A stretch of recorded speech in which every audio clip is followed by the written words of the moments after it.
ఓం శ్రీమాత్రే నమః. ఛానల్లోకి స్వాగతమండి. బ్రహ్మం గారి కాలజ్ఞానం ప్రకారం సింహరాశి వారి పూర్తి జాతకం బయటపడింది. ఇక దీన్నుంచి మీరు తప్పించుకోలేరు. ఈ వీడియో చూడకపోతే మీరే నష్టపోతారు. మరి బ్రహ్మం గారి కాలజ్ఞానం ప్రకారం ఏ రాశి వారి జాతకం ఎలా ఉండబోతుంది, వారికి ఏ విషయాలు చూపించుకోవాల్సిన పరిస్థితులు వస్తాయి, అలాగే వీరు చేసుకోవలసిన దేవతారాధన, పాటించవలసిన పరిహారాల గురించి ఈ వీడియోలో మనం వివరంగా తెలుసుకుందాం. కానీ అంతకంటే ముందు మన ఛానల్ని ఎవరైనా సబ్స్క్రైబ్ చేసుకోకపోయినట్లయితే సబ్స్క్రైబ్ చేసుకొని పక్కనే ఉన్న బెల్ ఐకాన్ నొక్కి ఆల్ సెలెక్ట్ చేసుకుంటే మేము ఇలాంటి వీడియోస్ అప్లోడ్ చేయగానే ముందుగా మీకు నోటిఫికేషన్ వస్తుంది. అలాగే వీడియో నచ్చినట్లయితే లైక్ చేయడం మర్చిపోకండి. అలాగే వీడియోని ఎక్కడ కూడా స్కిప్ చేయకుండా చివరి వరకు చూస్తేనే మేమేం చెబుతున్నామో మీకు పూర్తిగా అర్థమవుతుంది. అలాగే జై శ్రీరామ్ అని కామెంట్ చేయండి. ఇక వివరాల్లోకి వెళ్ళిపోతే, ప్రస్తుతం నడుస్తున్న రోజుల్లో ఈ రాశి వారికి గురుగ్రహం అనుకూలించటం వల్ల వీరికి వృత్తి, ఉద్యోగ, వ్యాపారాలలో ఎటువంటి ఇబ్బందులు లేకుండా ముందుకు వెళ్తారు. ఆర్థికంగా లాభదాయకంగా ఉంటుంది. వివిధ వనరుల నుండి ధనలాభం ఉంటుంది. పెట్టుబడులపై మంచి ప్రతిఫలం లభిస్తుంది. స్థిరాస్తులు కొనుగోలు చేస్తారు. గురుగ్రహం యొక్క ప్రత్యేక కదలికల కారణంగా ఈ రాశి వారికి రాబోయే రోజుల్లో అనేక రకాలుగా చాలా బాగుంటుంది.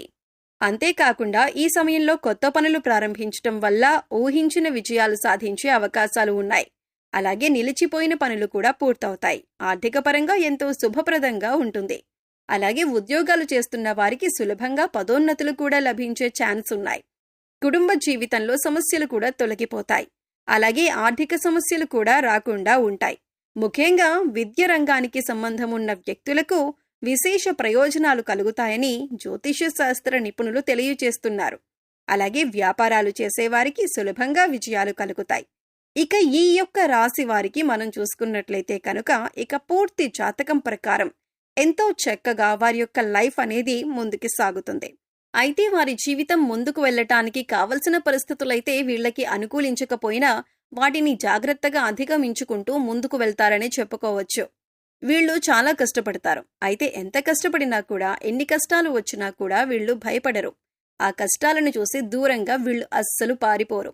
ప్రతి కష్టాన్ని అధిగమించే ప్రయత్నం చేస్తారు. దాన్ని ఎలాగైనా సాధించే ప్రయత్నం చేస్తారు. అయితే వాళ్ల జీవితం ఎన్ని కష్టాల వైపు నడుస్తుందో అదేవిధంగా వీళ్ళ యొక్క జీవితంలో అదృష్టం కూడా చాలా దగ్గరగా ఉంటుంది. ఈ రాశి వారిని అదృష్టవంతులు అని చెప్పి నలుగురు మాట్లాడుకునే విధంగా వీళ్ళ యొక్క లైఫ్ అనేది ఉంటుందని చెప్పుకోవచ్చు. ఈ రాశివారు ఎప్పుడూ కూడా విలాసవంతమైన జీవితాన్ని గడపటానికి ఇష్టపడతారు. పరిస్థితులు కూడా దానికి అనుకూలంగా ఉంటాయి. వీళ్ళ యొక్క లైఫ్ స్టేటస్ ప్రకారం చూసుకున్నట్లయితే ఈ రాశివారి లైఫ్ స్టార్ట్ చేసినప్పుడు, అంటే టీనేజ్లో కావచ్చు, లేకపోతే వివాహం జరిగిన తర్వాత లైఫ్ స్టార్ట్ చేసినప్పుడు ఎలా ఉంది, దానికి ముందు వాళ్ళ లైఫ్ ఎలా ఉందని చూసుకుంటే మనకి తేడా అనేది తెలుస్తుందన్నమాట. ఎందుకంటే వాళ్ళ యొక్క జీవితం, అంటే పెళ్లికి ముందు లేదా వారి యొక్క కెరీర్ లైఫ్ని స్టార్ట్ చేయడానికి ముందు, లైఫ్ స్టార్ట్ చేసిన తర్వాత కూడా చాలా తేడా అనేది క్లియర్గా కనబడుతుందన్నమాట. ఇక అదేవిధంగా ఈ రాశి వారు చాలా సహనంతో ఉంటారు. కోపం ఎక్కువగా ఉంటుంది. వీళ్ళకి కోపం ఎక్కువగా వచ్చేది ఎప్పుడంటే వీళ్ళు సహనాన్ని కోల్పోయినప్పుడే. మనకొక సామెత ఉంది. అదేంటంటే పిరికివాడు రాజు కంటే బలవంతుడు అని చెప్పి అంటూ ఉంటారు. కాబట్టి ఈ రాశి వాళ్ళు కూడా ఎంతో చక్కగా నిదానంగా ఉంటారు. దాంతోపాటు చాలా సహనం, ఓర్పు కలిగి ఉంటారు. కానీ వీళ్ళని ఎవరైనా కావాలని రెచ్చగొట్టడం లేదా వీళ్లు చేసే పనుల్లో తలదూర్చడం చేశారంటే వీళ్లకొచ్చే కోపం అంతా ఇంత కాదు. జీవితంలో వచ్చే కష్టాలన్నింటినీ కూడా అధిగమించటానికి వీళ్ళు కోపాన్ని తగ్గించుకుని ముందుకు వెళ్లే ప్రయత్నం చేస్తే ప్రతి దాంట్లో వీళ్ళు సక్సెస్ అవుతారు. అలా కాకుండా కోపంతోనే ఉంటాను, కోపంతోనే ముందుకు వెళ్తాను అనుకుంటే మాత్రం ఖచ్చితంగా వీళ్ళు ఫెయిల్యూర్ని లైఫ్లో రాసుకోవాల్సి ఉంటుందన్నమాట.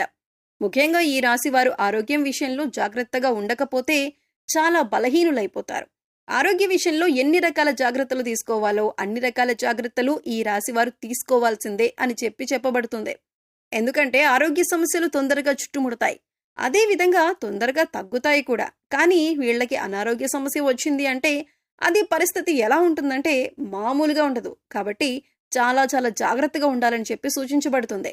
ఇక ఈ రాశి వారు నిర్ణయాలు తీసుకోవటంలో చాలా చాలా దృఢంగా ఉంటారు. అంటే వీళ్ళు ఏదైనా విషయం గురించి ఆలోచన చేసి దాన్ని ఎలాగైనా సరే కంప్లీట్ చేయాలని కానీ, లేకపోతే ఫలానా పనిని ఎలా పూర్తి చేయాలని ఆలోచించాలి అనుకున్నారు అంటే దానికి సంబంధించిన నిర్ణయం కన్ఫామ్గా చాలా దృఢంగా ఉంటుంది. అంటే నేనొకసారి నిర్ణయం తీసుకున్నాను, ఇక ఎలాగైనా ఈ నిర్ణయానికి కట్టుబడి ఉంటాను అని వీరి ఆలోచన ఉంటుంది. ఒక రకంగా మొండి వైఖరి ఉంటుందని చెప్పుకోవచ్చు. ఇటువంటి దృఢమైన నిర్ణయాలు తీసుకోవటం వల్ల ఒక్కొక్కసారి మొండితనం పెరిగి ఒక్కోసారి నష్టాలు కూడా వస్తాయి. కాబట్టి ఈ రాశివారు కోపాన్ని తగ్గించుకోవాలి. మొండి వైఖరితో ముందుకు వెళ్లే స్వభావాన్ని తగ్గించుకోవాలి. నిర్ణయాలు తీసుకునేటప్పుడు ఆచితూచి అడుగు వేయాలి. నాకు తోచింది నేను చేస్తాను, నా నిర్ణయం నాది అనే వైఖరితో అలాంటి ఆలోచనలతో ముందుకు వెళ్లకూడదు. వీళ్ళు మొండి పట్టుదలను వదలాలి. అయితే ఈ రాశివారు మొండిగా ఉంటారు, బలవంతులు అంటున్నారు, వాళ్ళు అనుకున్నదే చేస్తారని అంటున్నారు. మరి ఎక్కడ లొంగరా అనే విషయానికొస్తే ఖచ్చితంగా వీళ్ళు ప్రేమ విషయంలో తల్లి ప్రేమకు మాత్రమే వీళ్ళు దాసోహం అవుతారని చెప్పొచ్చు. ఎందుకంటే ప్రతి ఒక్కరికి కూడా ఒక వీక్ పాయింట్ ఉంటుంది కదా. అలా ఈ రాశివారు ఎంత కోపిష్ఠులుగా ఉన్నా, మొండివాళ్లుగా ఉన్నా, అనుకున్నది సాధించడానికి ఏదైనా చేసేవారుగా ఉన్నా కూడా రద్దు చేయకుంటే ఏదో ఒక చోట ఆగే పరిస్థితి ఉంటుంది. అలా అనేటటువంటి పరిస్థితి కానీ, హక్కు కానీ తల్లికి మాత్రమే ఇస్తారు. ఇక ఎవరి మాట వినిపించుకోరు. ఒక రకంగా చెప్పాలంటే ఈ రాశి వారికి తల్లి ప్రేమ అంటే చాలా ఇష్టం. తల్లి ప్రేమ వెనకాల వీళ్ళు ఉండటానికి ఇష్టపడుతుంటారు. ఇక ఈ రాశి వారికి ఉన్న మరొక బలహీనత ఏంటి అంటే, ఈ రాశివారు ఎవరినైనా ప్రేమిస్తే కనుక ఆ వ్యక్తి ప్రేమకు లొంగిపోతారు. అంటే వాళ్ల చేతిలో కీలు బొమ్మగా మారిపోతారు. కొంతమంది వారి యొక్క భాగస్వామి లేదా ప్రేమించిన వ్యక్తి యొక్క ప్రేమకు లొంగిపోయారు అంటే ఇక ఈ రాశివారు వాళ్ల చేతిలో కీలు బొమ్మగా మారిపోతారు. ఎలాంటి కార్యాన్నైనా కూడా వీళ్ళు సులభంగా చేసేస్తారు. అది కూడా ఎప్పుడు వాళ్ళు ఏం చెప్తే అది అన్న రీతిలో ముందుకు వెళ్లేటటువంటి పరిస్థితిలోకి కొంతమంది వస్తారు. అలాంటి స్థితిగతులు ఈ యొక్క రాశివారి జాతకంలో ఉంటున్నాయన్నమాట. కాబట్టి ఈ విషయంలో జాగ్రత్తగా ఉండాలి.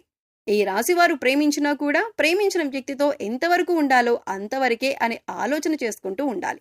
అయితే వీరికి విలాసాల కోసం డబ్బు వృధాగా ఖర్చు చేయబుద్ధి కాదు. వీళ్ళు జాగ్రత్తగా ఉండటం వల్ల డబ్బు దాచిపెడతారు. కానీ మీరు జాగ్రత్తగా పరిశీలిస్తే గనక పెద్ద వ్యాపారంలో కానీ, స్పెక్యులేషన్లో కానీ నష్టపోయే అవకాశం ఉంది. కాబట్టి పెద్ద పెద్ద వ్యాపారాల జోలికి వీళ్ళు వెళ్లకుండా ఉండటం మంచిదే. వ్యాపారం హై రేంజ్ లో పెట్టుకోవాలి అని ఆలోచన చేసి నష్టపోయిన తర్వాత బాధపడే కంటే ముందే ఆలోచించి అడుగు వేయటం చాలా మంచిదని చెప్పబడుతోంది. ఇంకా ఈ యొక్క రాశి వారికి మరొక బ్యాడ్ హ్యాబిట్ ఏంటంటే, ఒక రకంగా చెప్పాలంటే అది మంచిదే. ఒక చోట ఏదైనా పనులు వాళ్ళు నిమగ్నమయ్యారనుకోండి, నిద్ర గురించి కానీ, తిండి గురించి కానీ ఏమీ పట్టించుకోరు. చుట్టుపక్కల ఏం జరుగుతుంది అనేది కూడా పట్టించుకోరన్నమాట. కాబట్టి వీళ్ళు ఈ విషయంలో ఆసక్తి చూపించకపోవటం వల్ల, శ్రద్ధ చూపించకపోవటం వల్ల ఆరోగ్యం క్రమేపీ క్షీణించే అవకాశాలు ఎక్కువగా కనిపిస్తున్నాయి. ఈ రాశి వారికి ఆరోగ్య సంబంధ విషయాలకు వస్తే ఊపిరితిత్తులు, శ్వాస సంబంధ వ్యాధులకు ఎక్కువగా గురవుతారు. ఈ రాశివారు ఎక్కువగా శివారాధన చేస్తుంటే మంచిది. మాస శివరాత్రి రోజున శివుడికి అభిషేకం చేయించుకోండి. అలాగే నవగ్రహాలకు 11 ప్రదక్షిణలు చేసి నమస్కరించుకోండి. గోమాతకు గడ్డి తినిపించండి. సమయం దొరికినప్పుడు గోసేవ చేసుకోవటానికి ప్రయత్నించండి. మూగ జీవాలకు, పశుపక్ష్యాదులకు తాగటానికి నీరు, తినటానికి ఆహారాన్ని ఏర్పాటు చేయండి. ఇలా చేసినట్లయితే గత జన్మలో చేసిన పాపకర్మల యొక్క దుష్ఫలితాలు తొలగిపోతాయి.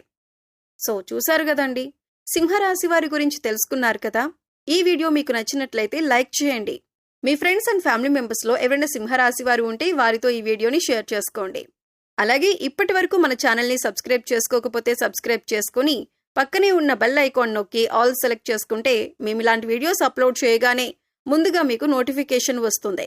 మరో చక్కటి వీడియోతో మళ్ళీ కలుద్దామండి. ఓం శ్రీ మాత్రే నమః.